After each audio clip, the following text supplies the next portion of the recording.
What's up? What's up? What the? Who's that? What's up? What's up? Yo, Duque, pick up the phone. Yo. What's up?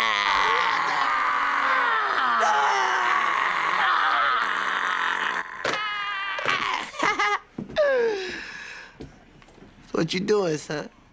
Nothing. Just chilling. Killing. True. What's up? True. Honestly, same. True. Hey, how's it going? My name is Vashlos. Thanks for tuning in. Don't forget to like and subscribe. Today I've got another Corrupting Cry update for you guys, and just to go ahead and get on into it, I am currently in Act 2, Cruel Difficulty. We completed our Trial of Chaos Ascendancy. That's the second Ascendancy. And for a quick pointer for anybody else out there enjoying Corrupting Cry, and if you are hitting a brick wall with that second Ascendancy, keep playing through the campaign until you get your level 11 skill gem. The reason why is that I was suffering so much anyways, is that Infernal Cry doesn't have much going for it when you're trying to get that second Ascendancy done. Seismic Cry, on the other hand, has a ton going for it to conquer every single one of the trials of Chaos will pit against you. So, yeah, the reason is the knockback distance, the on-hit damage, and it also has stun buildup. So all of those things working in tandem on top of Corrupting Cry made that Trial of Chaos so much more easy, and left me, again, kicking myself for trying so hard to make what I already had work instead of just accepting that it was a little too hard, move on with my life, come back later when I'm stronger, a little bit wiser, and understand the game better as well. So, yeah, just to go over the supports real quick while I've got them up front, is Seismic Cry, Corrupting Cry, Brutality, and Swift Affliction. Quick note on the supports. Hourglass support does not work. Persistence does not work. That means skill effect duration does not work. And that's a huge bummer.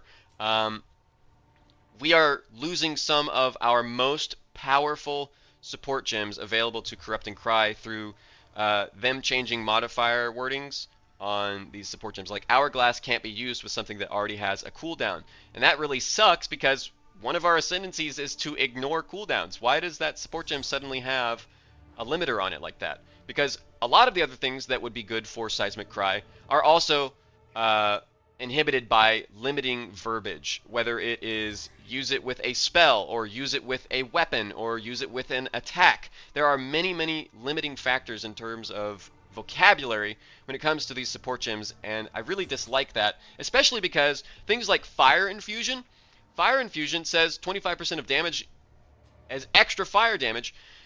Now, gain can't benefit damage over time skills usually, but I think it would be really cool because Avatar of Fire exists, and if we lose 25% of our conversion, and then we can gain 25% of our damage as fire, that seems like we could potentially play an Avatar of Fire Corrupting Cry build. That just seems really cool to me. I don't know why it's not a thing, but yeah, just to wrap a little nice ribbon on it, there are many support gems that we would love to use, but we just can't because they don't want us to. I don't know why. Yeah, I really hope that these last two support gems are actually going to be damage supports rather than utility supports. There are many more support gems to come. My hopes are high, but I've definitely been a little disappointed by coming into contact with these things that I thought were going to work with my build, only to discover that they've tagged on something that bricks it. So, a little bit of a bummer on that note. Don't get caught spending your support gems on Hourglass or Persistence. They are non-functional with Corrupting Cry.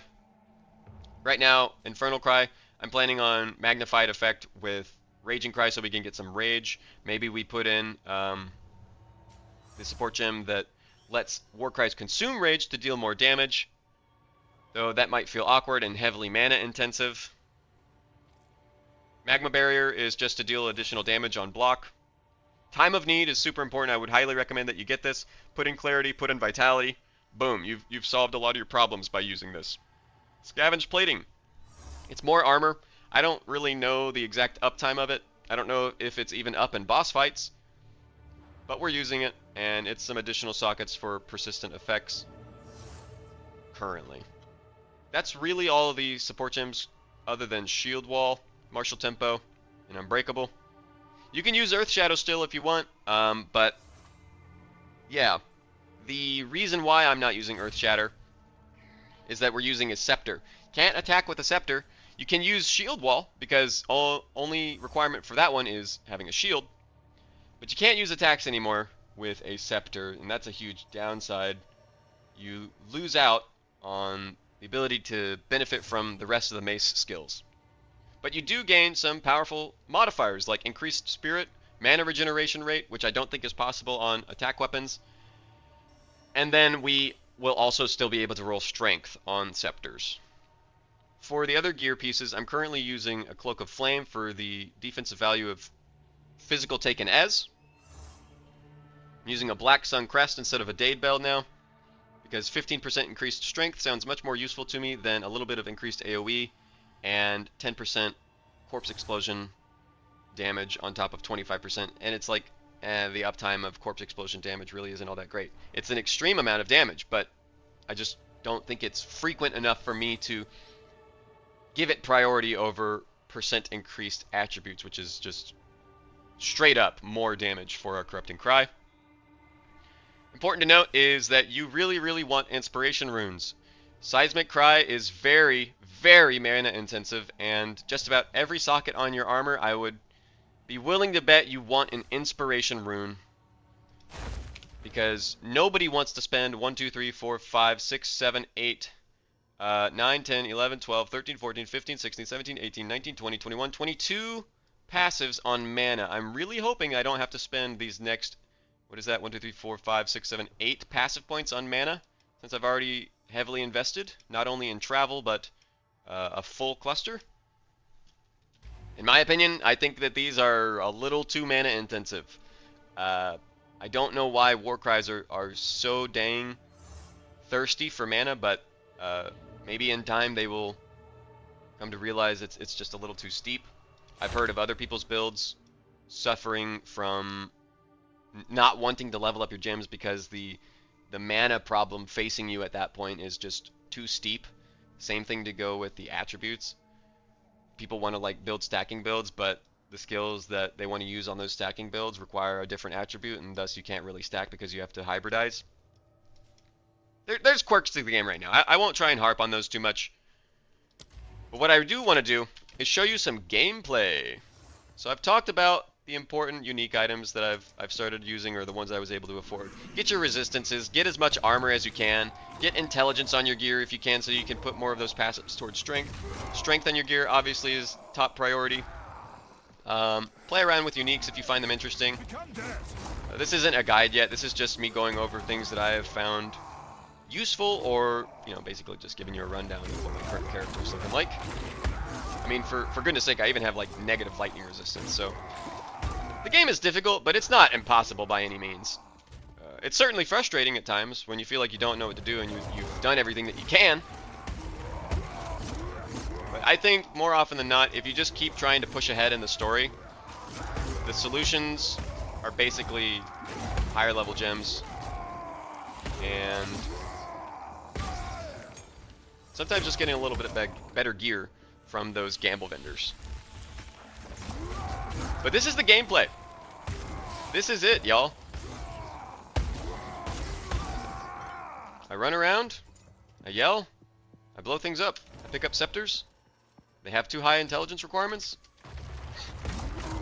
And the way you can get yourself a lower level scepter is go back to Act 1 or 2, kill a bunch of rares there, and then gamble for low cost scepters until you get strength, mana regeneration rate, or increased spirit.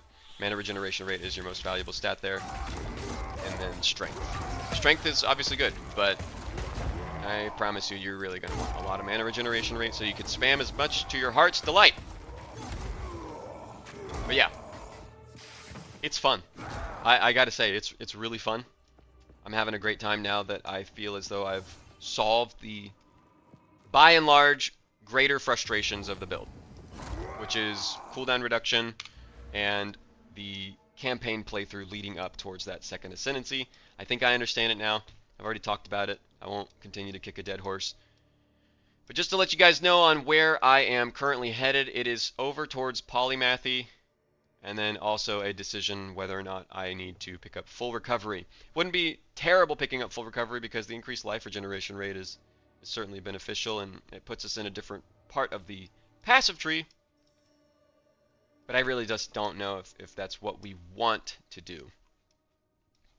Anyways, I'll continue playing a little bit. I'll show you guys some more gameplay.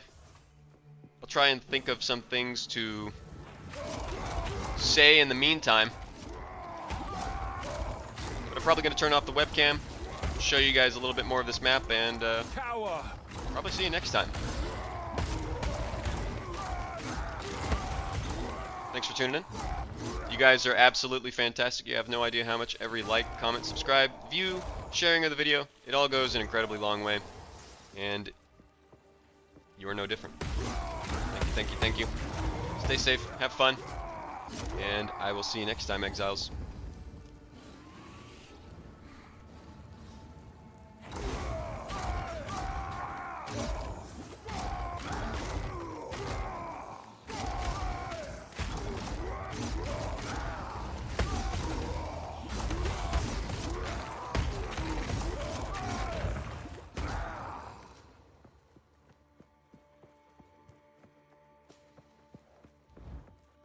I know nothing of these symbols.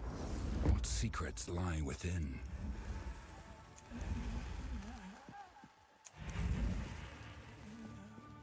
Now, Jingak, I prove myself. Nakai. Daria. Atul. Mists of Slamit. Tarakata. Nakai.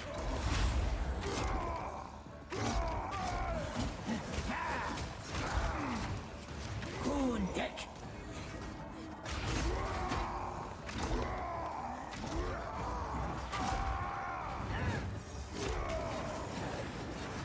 Atul! Atul!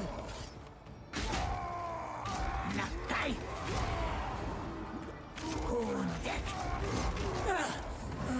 Hey!